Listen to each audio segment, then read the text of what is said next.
السلام علیکم ورحمۃ اللہ وبرکاتہ۔ آنے والا جمعہ 10 محرم کا جمعہ ہے، اور ویسے بھی محرم الحرام کے دوسرے جمعے میں حضرت حسین ابن علی رضی اللہ تعالی عنہ کا تذکرہ اور ان کے واقعات، حالات، ان کے فضائل، مناقب پہ مشتمل ہوتا ہے، اور آخر میں کچھ تھوڑا سا واقعہ کربلا، اس کا پس منظر، اس کے نتائج، اس پہ بات ہوتی ہے۔ شروع میں اہل بیت کے فضائل کا بھی ذکر ہوتا ہے، ہونا بھی چاہیے۔ الحمدللہ اللہ تعالیٰ کا فضل و کرم ہے، جو مسلک حق اہل سنت والجماعت ہے، اس مسلک میں حضرات صحابہ اور اہل بیت میں کوئی فرق نہیں کیا جاتا۔ اہل سنت والجماعت حضرات صحابہ کے بھی پیروکار ہیں اور حضرات اہل بیت کے بھی ماننے والے ہیں، بلکہ ہمارے علماء نے لکھا ہے کہ اہل بیت کا حق زیادہ ہے، ایک تو صحابی ہونے کی وجہ سے، اور دوسرا حق جناب نبی کریم علیہ الصلاۃ والسلام کے قربا میں سے ہونے کی وجہ سے، آپ کے رشتہ داروں میں سے ہونے کی وجہ سے۔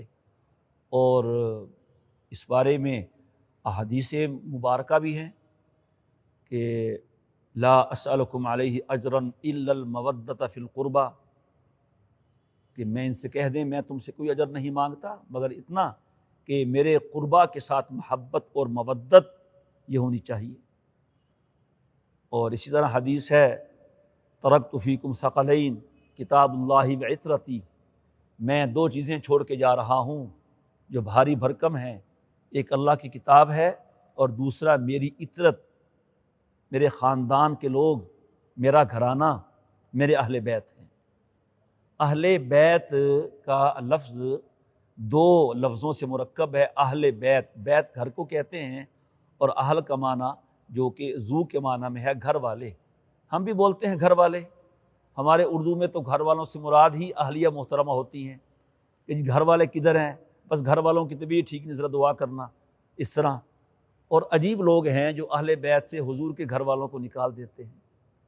اہل بیت سے مراد نبی کریم علیہ الصلاۃ والسلام کی 11 ازواج مطہرات ہیں، آپ کی 4 بنات طاہرات ہیں، آپ کے 3 یا 5 بیٹے ہیں، یہ گھر والے ہوتے ہیں۔ ظاہر ہے بیوی، بیٹی اور بیٹا یہ گھر والے ہیں، تو یہ نبی کریم علیہ الصلاۃ والسلام کے اہل بیت ہیں۔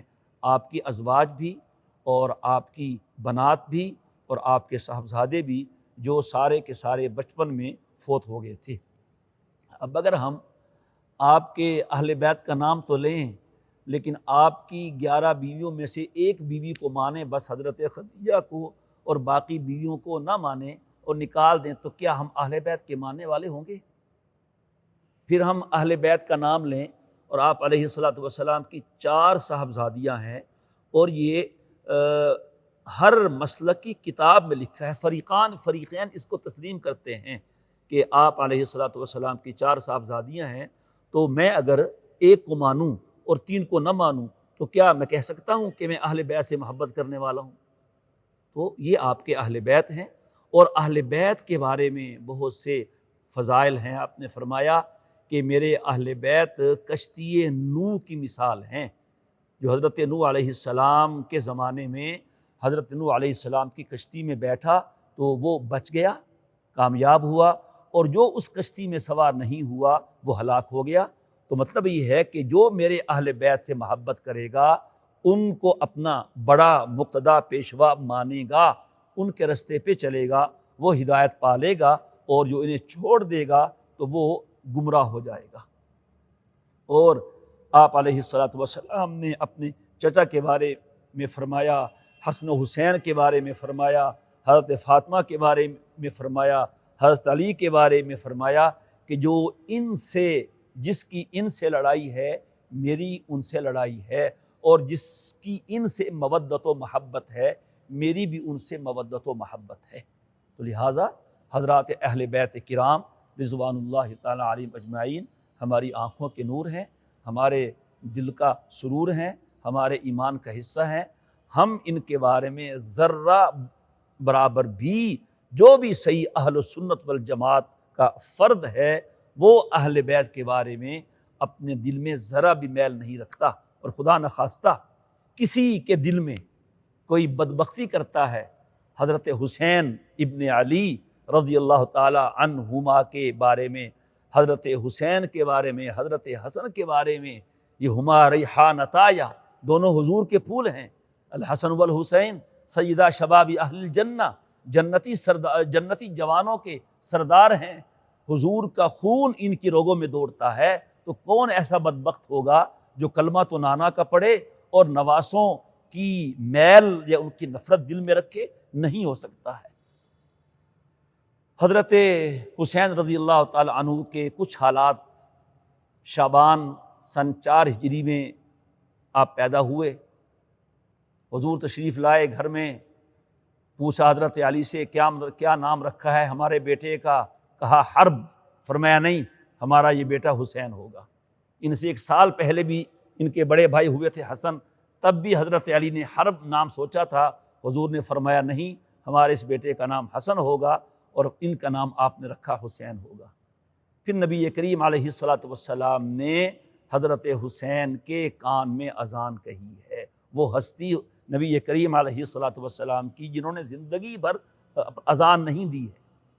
یہ اذان نبی کا منصب نہیں، نبی کا منصب امامت ہے، تو آپ نے اذان نہیں دی، لیکن حسن پیدا ہوئے تو کان میں آپ نے اذان دی، حسین پیدا ہوئے تو کان میں آپ نے اذان دی۔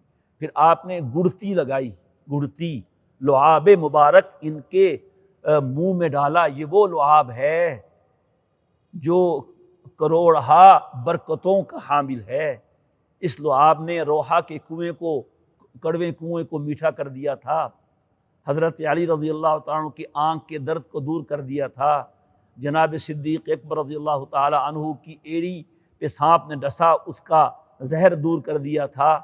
کیا کیا اس کی برکتیں ہیں، وہ لعاب آپ نے حضرت حسین رضی اللہ تعالیٰ عنہ کے منہ میں ڈالا، گڑتی دی، کان میں اذان کہی، اور 7ویں دن عقیقے میں 2 بکری ذبح کی۔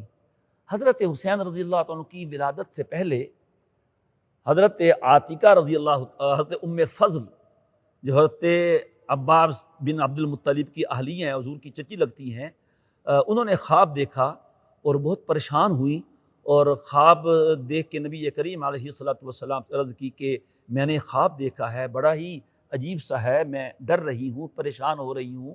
حضور نے پوچھا کیا خواب دیکھا ہے؟ بتایا کہ میں نے خواب یہ دیکھا ہے کہ آپ کے جسم مبارک سے ایک ٹکڑا گوشت کا کاٹا گیا اور وہ میری گود میں آ گیا۔ آپ نے فرمایا بہت مبارک خواب ہے، میری بیٹی فاطمہ کے ہاں بیٹا پیدا ہوگا جو تمہاری گود میں آئے گا۔ چنانچہ ایسا ہی ہوا۔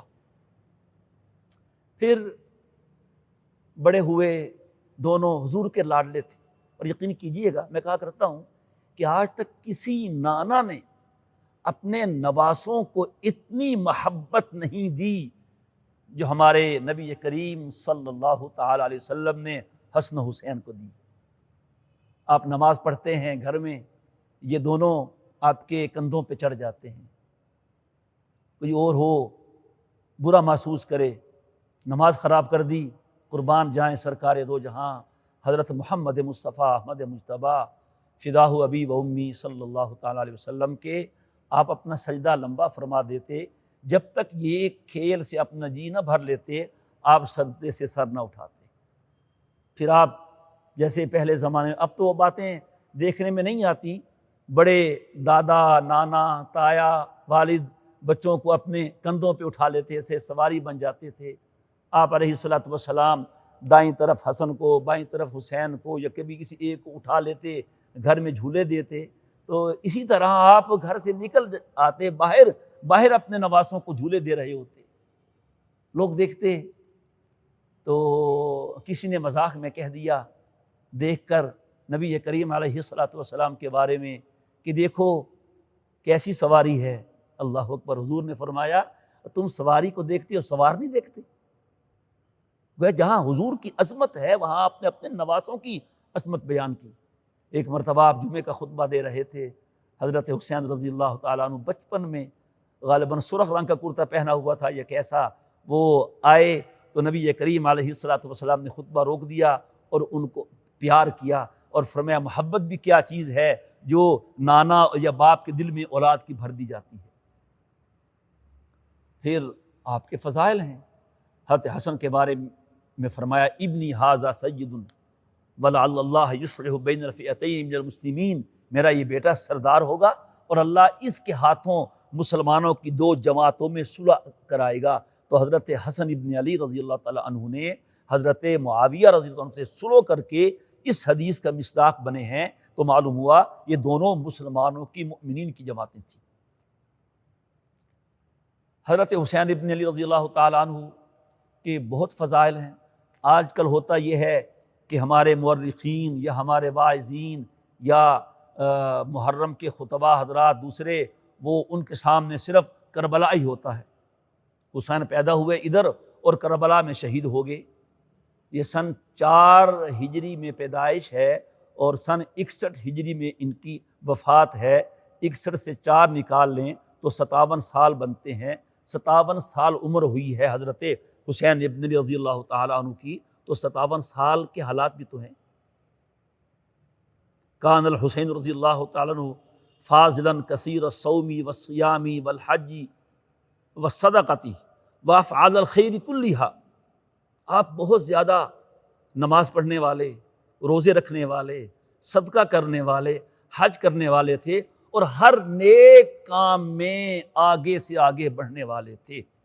25 حج کیے ہیں حسین ابن علی رضی اللہ تعالیٰ عنہ نے، اور لکھا ہے ہماری تاریخ میں کہ شاہانہ سواریاں چل رہی ہوتی تھیں، لیکن یہ علی کا لاڈلا، یہ فاطمہ کا بیٹا، بطول کا جگر، ہمارے حضور کا نواسہ، سواریوں کے باوجود پیدل چل رہے ہوتے تھے تاکہ مجھے پیدل حج کرنے کا ثواب ملے۔ اور پھر مکہ پہنچ کے کسی VIP 7 سٹار 5 سٹار ہوٹل کی تلاش میں نہیں ہوتے تھے، وہاں پہنچتے ہی وہی کام کرتے جو قریش نے کیا تھا، سقایت الحاج، خود کھڑے ہو کے زمزم کے کنویں پہ زمزم نکال کے حاجیوں کو پلایا کرتے تھے۔ 25 حج کیے اور کثرت سے نمازیں پڑھنے والے تھے، روزے رکھنے والے تھے اور صدقہ کرنے والے تھے۔ ان کے دروازے پہ جو بھی آیا ہے خالی ہاتھ نہیں گیا۔ ایک مرتبہ ایک فقیر آیا، نماز پڑھ رہے تھے، صدا کے دے کے چلا گیا، اس کو بلوایا اور گھر میں غالباً 200 درہم رکھے تھے، گھر والوں کا خرچہ سارے کا سارا اٹھا کے دے دیا۔ کس نے کہا حضرت یہ تو گھر والوں کے خرچے کے لیے ہے۔ کہا ان سے زیادہ ضرورت مند آ گیا تھا تو میں نے اس کو دینا مناسب سمجھا ہے۔ پھر حضرات صحابہ کرام رضی اللہ تعالیٰ اجمعین نے ان کا بڑا احترام کیا ہے۔ آج 14 صدیوں کے بعد میں ان کا احترام کرتا ہوں، میرا دل جھک جاتا ہے حسین ابن علی کے لیے، حسن ابن علی کے لیے، حضرت فاطمہ کے لیے۔ تو کیا جن کے سامنے یہ حضرات تھے وہ ان سے محبت نہیں کرتے تھے؟ یہ بات اگر کہی جائے کہ ان کا حق ادا نہیں کیا، ان کی بے اکرامی کی، بالکل غلط ہے، اور یہ بھی تاریخ کا حصہ ہے۔ دیکھیے یہ دونوں بھائی اور حضرت علی رضی اللہ تعالیٰ عنہ نمازی تھے اور باجماعت نماز پڑھتے تھے، اور انہوں نے خلفائے ثلاثہ کے پیچھے نمازیں پڑھی ہیں، ابو بکر کے پیچھے، حضرت عمر کے پیچھے، حضرت عثمان کے پیچھے، پھر حضرت علی خلیفہ بنے ان کے پیچھے۔ تو یہ خلفائے ثلاثہ کے پیچھے نمازیں پڑھتے رہے ہیں۔ اگر حسین ابن علی نے یزید کی بیعت نہ کر کے اس کا باطل ہونا واضح کیا ہے، اس کی بیعت نہ کر کے اس کا باطل ہونا واضح کیا ہے، تو انہوں نے حضرت ابو بکر، حضرت عمر، حضرت عثمان رضی اللہ تعالی عنہم کی بیعت کر کے اور ان کے پیچھے نمازیں پڑھ کے ان کا سچ اور حق ہونا بھی ثابت کیا ہے۔ پھر حضرت عمر رضی اللہ تعالی عنہ نے جو تاریخی کارنامے انجام دیے، بہت زیادہ انہوں نے وظائف مقرر کیے، اور سب سے زیادہ وظیفہ حضرت عمر فاروق رضی اللہ تعالی عنہ نے بدری صحابہ کا مقرر کیا، جو کل 313 تھے جو باقی موجود تھے، اور ان کا وظیفہ 50,000 درہم 5,000 درہم سالانہ تھا۔ بہت بڑی رقم بنتی ہے۔ اور وہی وظیفہ جو حضرت عمر رضی اللہ تعالی عنہ نے بدری صحابہ کا، اکابر صحابہ کا، فضیلت والے صحابہ کا جاری کیا، وہی وظیفہ حضرت حسن کا بھی جاری کیا، وہی حضرت حسین کا بھی جاری کیا رضی اللہ تعالی عنہما۔ ایک مرتبہ حضرت عمر رضی اللہ تعالی عنہ نے حضرت حسین سے کہا، حسین کبھی آئیے گا، بیٹھیں گے، بات چیت کریں گے۔ تو حضرت حسین تشریف لائے تو حضرت عمر رضی اللہ تعالی عنہ کسی خلافت کے معاملے میں حضرت معاویہ رضی اللہ تعالیٰ عنہ سے گفتگو فرما رہے تھے، اور ان کے بیٹے عبداللہ باہر کھڑے تھے۔ پتہ چلا کہ عمر مصروف ہیں اور حضرت عبداللہ ابن عمر کو اجازت نہیں ملی۔ تو حضرت حسین رضی اللہ تعالیٰ عنہ یہ سوچ کے واپس ہو گئے، جب ان کے بیٹے کو اجازت نہیں ملی ہے، کوئی اہم مشورہ ہو رہا ہے تو مجھے بھی چلے جانا چاہیے۔ تو حضرت حسین رضی اللہ تعالیٰ عنہ چلے گئے۔ پھر کسی اور موقع پہ ملاقات ہوئی تو حضرت عمر رضی اللہ تعالیٰ عنہ نے کہا، حسین میں نے کہا تھا آپ سے کہ آپ آئیے گا، آپ آئے نہیں۔ حضرت حسین رضی اللہ تعالیٰ عنہ نے کہا کہ میں تو آیا تھا، آپ حضرت معاویہ کے ساتھ محو گفتگو تھے، کوئی میٹنگ، مذاکرات، مشورہ ہو رہا تھا، تو آپ کے بیٹے عبداللہ باہر تھے، انہیں اجازت نہیں ملی، تو میں نے کہا مجھے بھی نہیں ملے گی۔ فرمایا نہیں، تم نے آ جانا تھا، میرا بیٹا عبداللہ کہا اور تم کہاں؟ حسین جو کچھ بھی ہمیں ملا ہے یہ تمہاری ہی وجہ سے اور تمہارے ہی نانا کی وجہ سے اور تمہارے ہی خاندان کی برکت سے ملا ہے۔ ایک مرتبہ حضرت حسین رضی اللہ تعالی عنہ کسی جنازے میں شرکت کے لیے جا رہے تھے، دور کا سفر تھا، پیدل سفر تھا، نرم و نازک تھے۔ ہما ریحان عطایا، حضور فرماتے دونوں میرے پھول ہیں، پھول تو نرم و نازک ہوتے ہیں۔ تو تھک کے بیٹھ کے رستے میں حضرت ابو ہریرہ رضی اللہ تعالی عنہ آئے اور اپنی چادر سے حضرت حسین کے پاؤں کے تلوے صاف کرنے لگے، چادر سے۔ تو حضرت حسین نے کہا، ابو ہریرہ نہ کریں، آپ کیا کر رہے ہیں؟ کہا مجھے کرنے دو، مجھے کرنے دو، جو آپ کے فضائل میں نے نبی کریم علیہ الصلوۃ والسلام سے سنے ہیں، اگر ان لوگوں نے سنے ہوتے وہ تمہیں زمین پہ چلنے ہی نہ دیتے، وہ تمہیں کندھوں پہ اٹھا لیتے۔ تو ان واقعات کے عرض کرنے کا مقصد یہ ہے کہ یہ بتایا جائے کہ حضرت عثمان ہوں یا حضرت اپنا عمر ہوں یا حضرت ابوبکر صدیق رضی اللہ تعالیٰ عنہ ہوں، انہوں نے ان صاحبزادوں کا پورا پورا اکرام کیا ہے۔ حضرت صدیق اکبر کے زمانے میں چادریں آئی بڑی قیمتی، ان کو دیں۔ یزدجر کی دو بیٹیاں آئیں تو انہوں نے اپنا حضرت عثمان نے غالباً یا حضرت عمر نے، میرے ذہن میں نہیں، وہ ایک حضرت حسن کو دی، ایک حضرت حسین کو دی۔ تو ان کا جو معاملہ تھا بہت اچھا اور رحماء بینہم والا تھا۔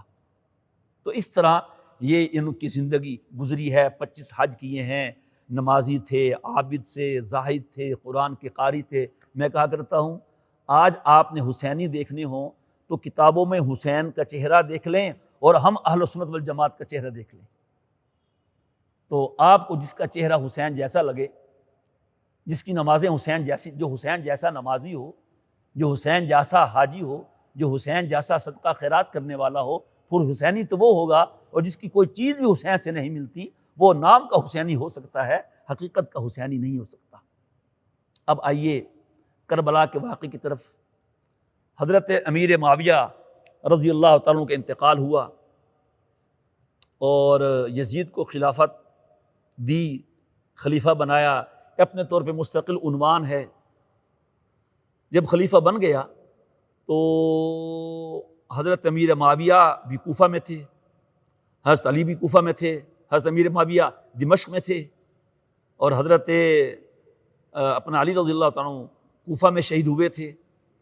تو اہل کوفہ نے حضرت حسین کو خطوط لکھے بہت زیادہ کہ یزید خلیفہ بنا ہے، ہم اس کو خلیفہ نہیں مانتے، اور اس کے نمائندے نعمان ابن بشیر کے پیچھے ہم جمعہ وغیرہ نہیں پڑھتے، آپ آئیں، ہم آپ کی بیعت کرنا چاہتے ہیں، ہم آپ کو مانتے ہیں۔ چونکہ یہ ایک خلافت کا معاملہ تھا۔ حضرت حسین رضی اللہ تعالی عنہ اس وقت مکہ مکرمہ میں تھے، خطوط بہت سارے آئے، بہت زیادہ۔ تو آپ نے مشورہ کیا، لیکن بڑے حضرات نے، حضرت عبداللہ ابن عباس نے، عبداللہ ابن عمر نے،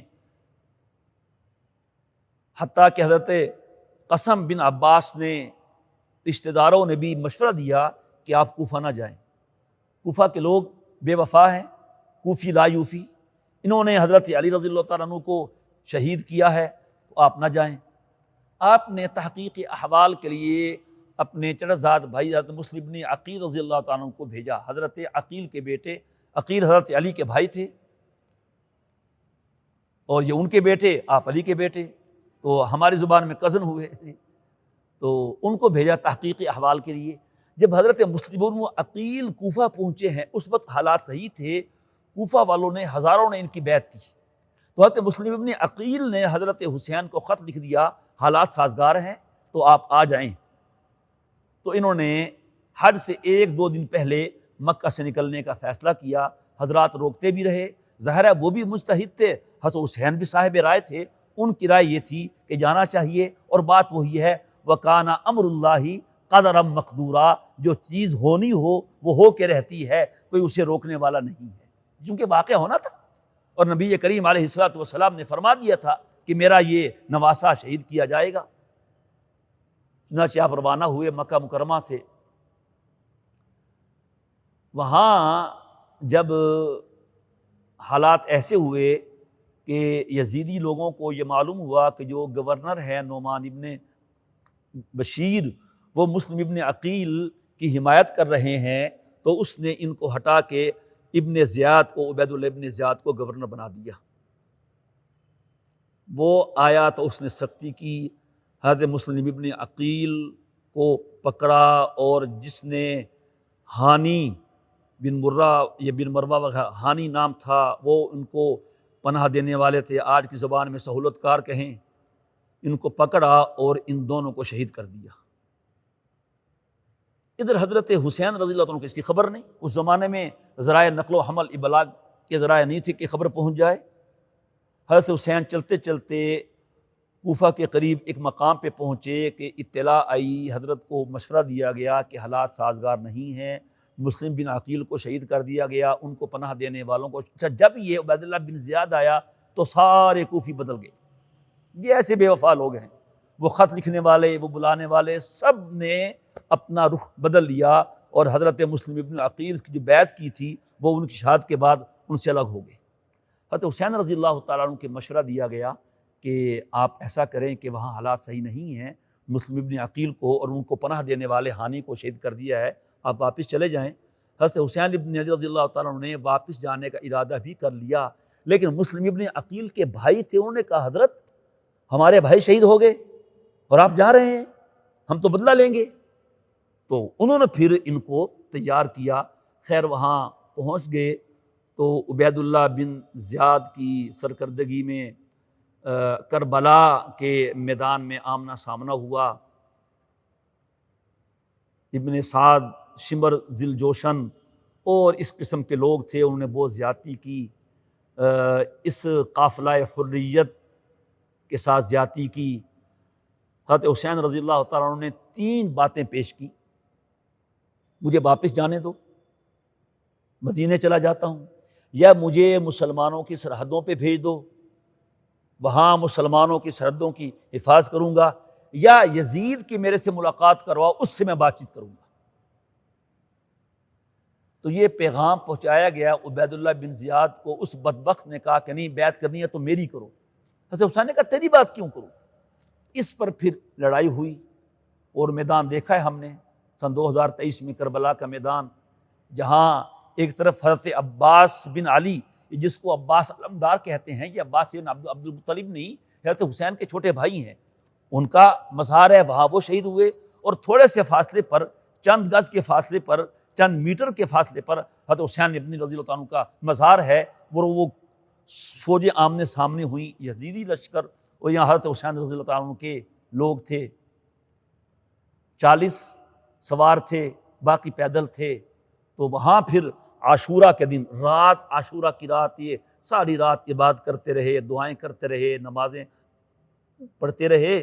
جب صبح ہوئی تو معرکہ ہوا، اور پھر حضرت حسین رضی اللہ تعالیٰ عنہ نے ظہر کی نماز کا کہا، ان کم بختوں نے نماز کہاں پڑھنی تھی۔ حضرت حسین رضی اللہ تعالیٰ نے اپنی فوجوں کے 2 حصے کیے، ایک نے نماز پڑھی، دوسرا لڑتا رہا، پھر دوسرے نے نماز پڑھی، تو سب نے نماز پڑھ لی۔ اور حسین رضی اللہ تعالیٰ نے لڑنے سے پہلے لشکر میں اعلان کیا کہ جس نے کسی کا قرضہ دینا ہو وہ ہمارے اس لڑائی میں نہ شریک ہو، وہ جا کے اپنا قرضہ اتارے۔ ایک شخص نے کہا حضرت مجھ پہ قرضہ ہے اور میری بیوی نے کہا میں اتاروں گی. کہا بیوی کیسے اتارے گی؟ بھائی جاؤ قرضہ اتارو. اس کو بھی شریک نہیں کیا اور نماز پڑھی. یہ پیغام دیا ہے حسین ابن علی نے کہ کسی کا قرضہ لے کے شہید ہونے کا بھی فائدہ نہیں اور شہادت کے دن بھی نماز چھوڑنے کا فائدہ نہیں ہے. دو سبق دیے. تو کربلا کے میدان میں جان دے دی. عاشورہ کا دن ہے، نہتے ہیں. ان ظالموں کو شرم نہیں آئی جس چہرے پہ حضور نے پیار کیا، جو حضرت فاطمہ کی گود میں پلا، جنہیں حضور نے اپنے پھول کہا، جنتی جوانوں کے سردار کہا.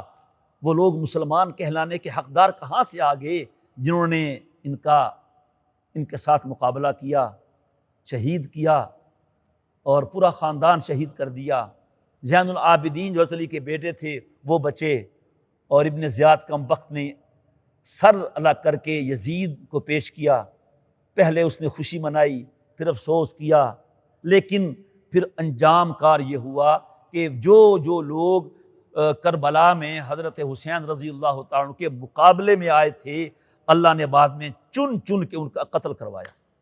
یہ شمر ذی الجوشن بھی قتل ہوا اور یہ ابن زیاد بھی قتل ہوا، دوسرا تیسرا بھی قتل ہوا.